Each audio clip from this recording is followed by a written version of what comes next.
ऐसी परमात्मा का भी नाम दिन भर में कई बार याद आना चाहिए। मेल बिगाड़े आरसी जा में बुद्धि छिप जाई। बुद्धि माने स्वरूप छिप जाता है।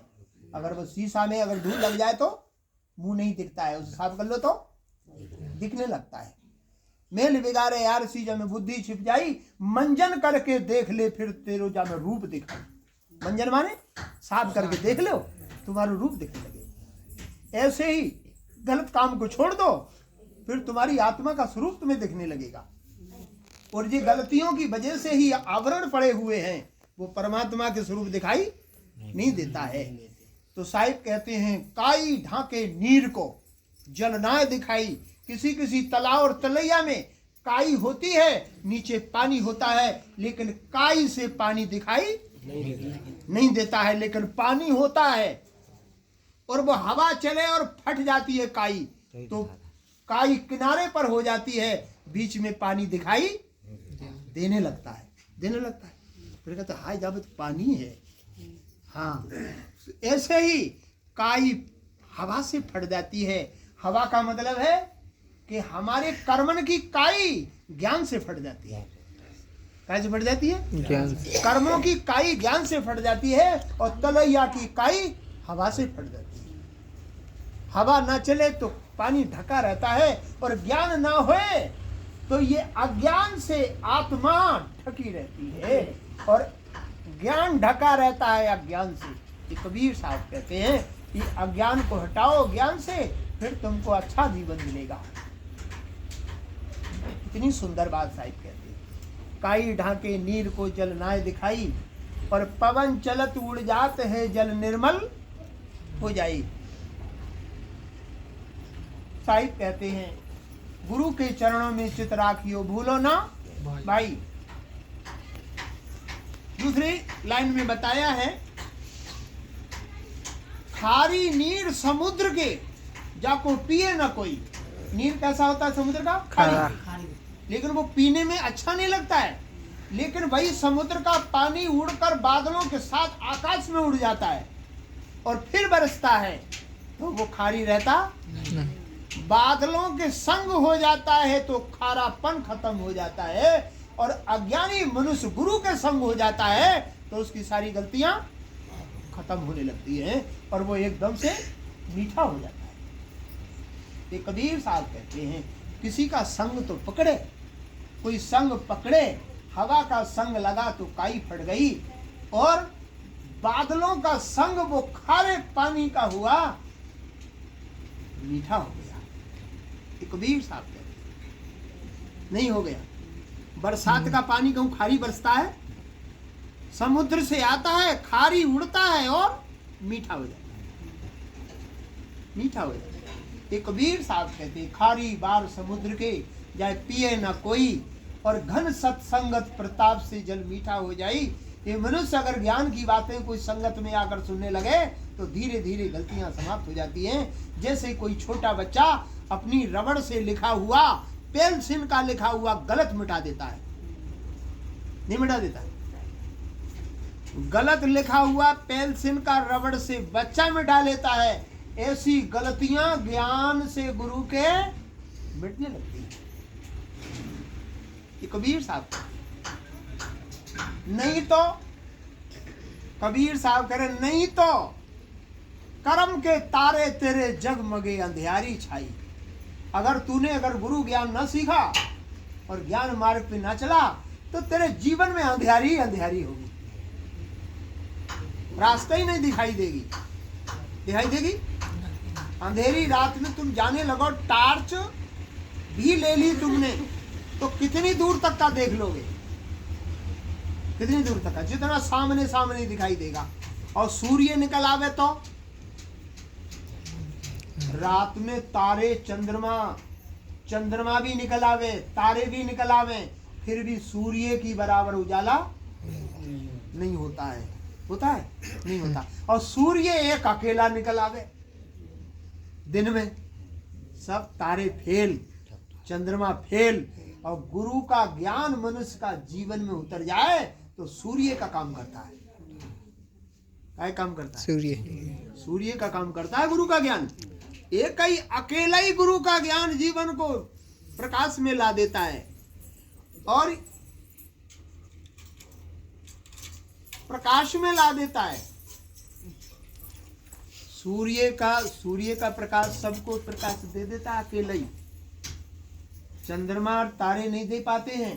ऐसे ही गुरु का ज्ञान सूर्य का काम करता है। और ये देवी देवता भुइया भवानी भैरव भोपा गंगा जमुना सरस्वती ये सब तारे और चंद्रमा का स्वरूप है। आएगा इन सब की पूजा कैसी है? इन सब की पूजा तारे और चंद्रमा की तरह है और गुरु का ज्ञान सूर्य की तरह। गुरु का ज्ञान सूर्य की तरह है, लेकिन कोई दिमाग में बैठावे तो इसलिए वो बस तारे से उजाला ले रहे हैं। बस उजियारी लेकर आइए, चलो कितनी देर को लेकर आइए, बात से सब काम नहीं। उजियारी कितनी लेकर आवे, लेकिन जितना काम दिन में हो जाता है सूर्य के प्रकाश में, इतना चंद्रमा के उजाले में नहीं होता है। इसलिए गुरु का ज्ञान सारे देवी देवताओं से बड़ा होता है, क्योंकि गुरु देवी देवताओं से भी बड़ा होता है। गुरु परमात्मा से बड़ा है तो देवी देवताओं से बड़ा नहीं है। गुरु गोविंद दो खड़े काके लागो पाए, बलिहारी गुरु आपने जिन गोविंद दियो मिलाए। गोविंद माने परमात्मा से भी बड़ा गुरु होता है। इसलिए जब गुरु परमात्मा से बड़ा है तो देवी देवताओं से बड़ा नहीं है। जब चंद्रमा सूर्य से बड़ा, चंद्रमा से बड़ा सूर्य है। जब सूर्य बड़ा है इसलिए सबसे ज्यादा प्रकाश करता है वो। और तुम्हारे सब घर आंगन में और वो ना निकले तो आदमी को एनर्जी ना मिलेगी, शक्ति ना मिलेगी। क्योंकि सवेरे को धूप काय की लेते हैं?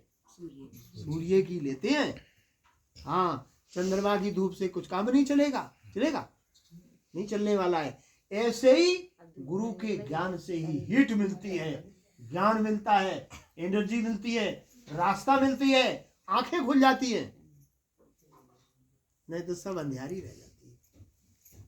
कर्मन के तारे जगमगे अंधियारी छाई, साहिब कबीर के ज्ञान से। देखो तारे कैसे करते, टिमटिमाते हैं। तो ये टिमटिमाना क्या है? टिमटिमाए तो थोड़ो सुख, अब बंद हो गए तो दुख। आज सुख और कल दुख। तो ये कब? कर्मन के तारे जगमगे, अच्छो करो है तुमने तो थोड़ी देर जगमगाए गए। और तई आज बकरा काटो है और कल ना काटो है, तो आज काटो है तो बाको कर्म आज लिख गो, वो तुम्हारो जीवन बंद हो गो। और कल ना काटो थोड़ो सो खुल गो। हाँ, तो जितनी गलती करी है उतो बंद, और जितनी ना करी है उतो खुल गो। तो बंद खुलो, दुख और सुख दोनों चल रहा है, इसी में जीवन जा रहा है। इसलिए कबीर साहब कहते जी खत्म नहीं होगा, तारन की तरह जगमगाते रहो। 4 दिन सुख मिले तो 8 दिन अस्पताल में पड़े रहो, मर जाओ। हाँ, डेंगू है गो चले गए। हाँ, कर्मन के तारे हैं जी। हाँ, कबीर साहब कहते हैं कर्मन के तारे जगमगे अंधियारी छाई, साहिब कबीर के ज्ञान से ऐसी रेन न छाई। तो ये अकल तो सीखे। कबीर साहब कहते हैं कोई संत गुरु के ज्ञान पर भक्ति करना शुरू करे, उससे एनर्जी मिलती है, बहुत ताकत मिलती है। हमने अनुभव किया कि कभी कभी कोई घर में रोगी हो जाए, परेशानी आ जाए रात में बहुत, तो सब घर के लोग उसके लिए प्रार्थना करते हैं हमारा बालक ठीक हो जाए, रात कट जाए कैसे, सवेरे को हम डॉक्टर को दिखा लेंगे। जब पूरा घर रिक्वेस्ट करता है परमात्मा की, तो उतनी देर के लिए उसे ताकत मिल जाती है, कुछ राहत मिल जाती है, उसे नींद आ जाती है, कुछ सुख मिलने लगता है, उनकी आत्मा से उसे शक्ति मिलने लगती है। सबने रिक्वेस्ट की, तब किसकी? मालिक की, हे परमात्मा सुख मिल जाए, हमारे बालक ठीक हो जाए। बाको राहत मिली आत्मा की, थोड़ी आनंद मिला, उसे सुख मिला, सवेरे को ले गए। और बे ताकत रोज करो तो भाई, भक्ति रोज करो तो, मालिक की प्रार्थना करो तो, सुख में सुमरन ना किया दुख में किया तुमने याद, कहें कबीर बादास की, फिर कौन सुने फरियाद। तुम्हारी कौन तुम्हें दुख में सुमरन सब करें, सुख में करे न कोई, जो सुख में सुमरन करे तो दुख काहे को। कबीर साहब कहते हैं तुम सुख में सुमरन नहीं करते हो, सुख में तो बोराए फिरते हो तुम। हाँ, कि हमारे बराबर अब संसार में कोई है ये नहीं, अब तो हमें आगे कोई परेशानी ना हुई, जितने जितने जो है जुर्म करे उतने कर लें। हाँ, साची बात है ना। कबीर साहब शिक्षा देते हैं, लेकिन वह मालिक को सुख में याद नहीं करते हैं। तो देखो मैं सुख में याद नहीं कर रहा हूँ, मैं सुख में याद करता हूँ, और याद भी कर रहा हूँ और याद दिला भी रहा हूँ। हाँ, इसलिए आप किसी को जगा ना सको तो खुद ही जग जाओ। इसलिए कबीर साहब कहते करमन के तारे जगमगे अंधियारी छाई, साहिब कबीर के ज्ञान से ऐसी रात न साई। संत गुरुओं के ज्ञान से जो तुम्हारे सामने अंधेरा आ रहा है ये खत्म हो जाएगा, आनंद मिलने लगेगा। ये कबीर साहब कहते